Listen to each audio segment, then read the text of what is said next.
Welcome to Inside the Paddock. It's qualifying day here in Assen. Maverick Vinales remains on top after topping FP3. That's all 3 sessions so far.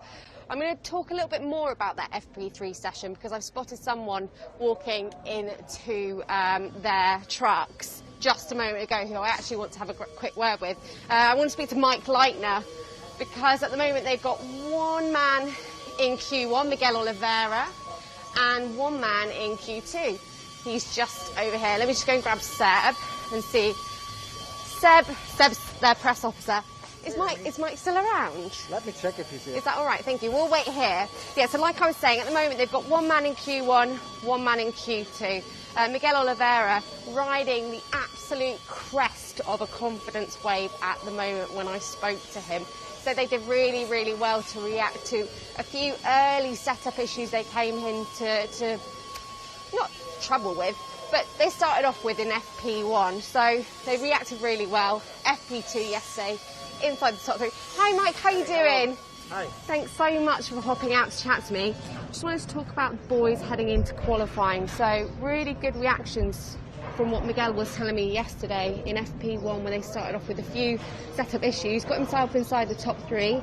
He's into Q2 today. Yes. He's obviously in an incredible run of form at the moment, but hasn't had a front row so far in 2021. Is that on the cards today, do you think?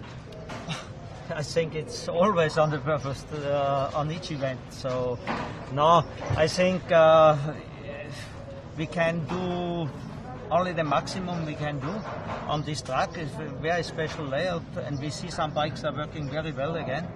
And like you say, FP1 we've been struggling a lot, and we made a step. Then it was raining, so no time to really test settings. This morning we try some different ideas on the, let's say, chassis setup.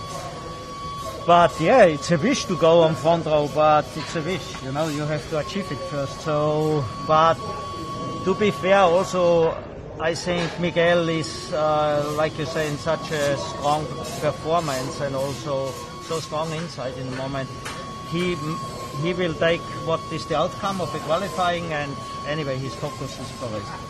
I saw a really interesting comment on social media, Mike, about Brad Binder and his performance in Germany. Some have credited that actually his performance perhaps was even more impressive than Miguel's, which you can't argue too much with, really. 12th to 4th is incredible. But you're perhaps better to give us a bit more insight. It looks as though it's a similar story for Brad so far this weekend. You forget that in his rookie season, he didn't encounter tracks like the Saxon Ring. It's the first time here in Assen for him on the MotoGP bike as well. Just taking him that little bit longer to get up to speed, isn't it? Yeah, it's exactly what you say. I mean, we easily forget that Brad is in his 2nd season, but he was missing so many circuits. Yeah. So it started in Mugello already. So we went to Saxon Ring, we come to Assen. He never was on a MotoGP bike on these places. So the performance in Saxon Ring was impressive. Yeah. So really, he had such a clear plan for the race, and we know he's there in the 5th line, and how he managed the start, and then the race was impressive. I rate it very high. So here we are in a similar situation, but of course you always to fight for that position when you are on the grid. Let's say for 5th line, it's not that easy. But yeah, he learned a lot, and so fast always. And it will be interesting when we come back to places again where he been already last year. So now he's a great talent, and a Sunday man. He's a Sunday man, he really is. Let's see if he can do the same Sunday magic here in Assen. Thanks so much, Mike. I'm going to leave you to your lunch time work, and let's actually nip over to her. Let's go and have a word with Hervé, who is just hovering here. Hello, Mr. Poncharal. Amy, hello, how are you doing? Yeah, we're doing okay. I just wanted to have a chat with you about both of your Tech 3 riders, because this is just my impression, but Danilo Petrucci and Ika both throwing absolutely everything out there. Obviously, you said at the start of this weekend, 2022 decisions will be made in the summer break, and it does have that feeling of like, right, okay guys, we've got to give it our all and show just what we can do, because they both are in the picture for that ride alongside Remy Gardner. But Danilo, He looks as though he might be able to get himself into Q2 today. What do you think?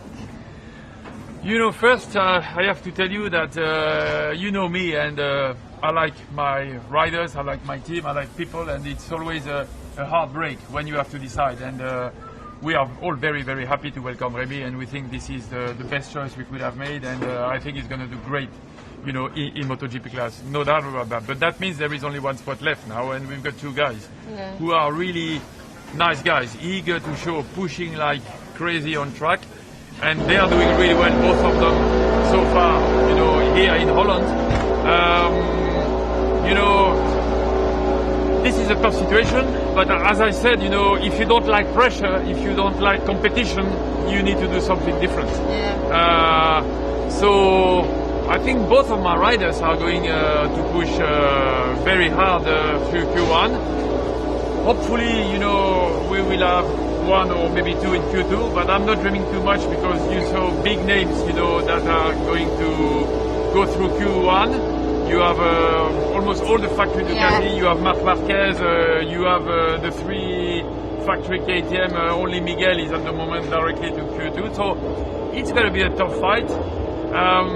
But I don't want also to give the feeling that the decision will be made on Assen Q1 or Assen Q2 or even Assen race. You know, we've been doing quite a few races. We have a lot of data. We have a lot of things that will help us to take a decision, but it will be a painful decision, and nothing is going to be decided here. I think the announcement will be made in Austria after the summer break. Interesting.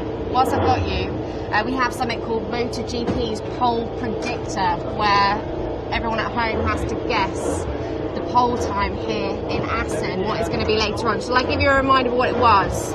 So at the moment, Fabio's 2019 time was a 1:32.017. What do you think it might be today?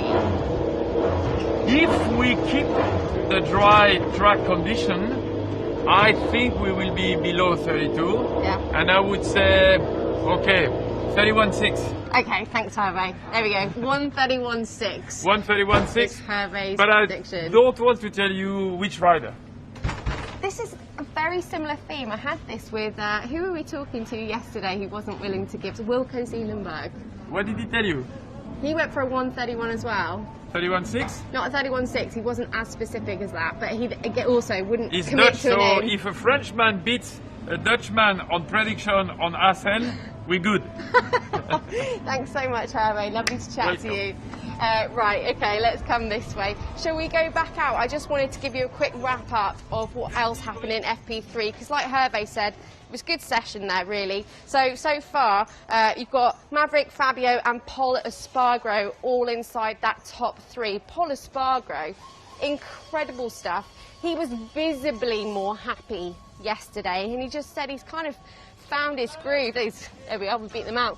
Yeah, he's found his groove again here in Assen. He's able to ride the bike a bit more like he would like to. It's a great stuff to see him there.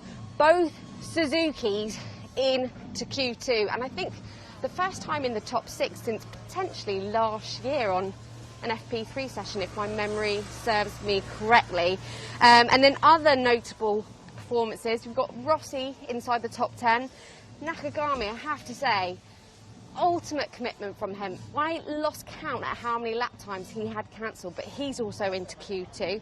And like Hervé just said, really competitive Q1 session later on this afternoon, because you've got most of the Ducatis in there other than Jack Miller. And is he stopping Sam Lowe's? Hello. Whoa! I've grown a little bit since you last saw me, haven't I? Too many pizzas. Lovely. How was your session, Sam? Good, very good today, yeah. Yesterday was one of them because we had dry and then wet, and in the morning I just used a hard tyre, and I tried something on the bike the second night, it didn't really work. But I had no problem FP2, then it was wet, and no, last night I was thinking, oh, which way should we go, But then this morning I went out and first lap I felt quite good, so yeah, it was nice morning sessions. And have you got any tips for me as well, with the impending arrival? You guys are doing Sleep so well. Yeah? Sleep well now. No, it's not well, it's a big job, but a nice job, the best job. Okay. So it's nice. For me, it's nothing but positives, but let's see. Your little girl's so beautiful. Sam, have a good qualifying. Definitely doesn't get that from me. So. You said it. Anyway, guys, that's all from us here inside the paddock.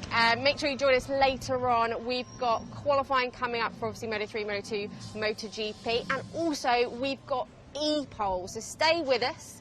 We'll see you in, gosh, not very long, a few short minutes.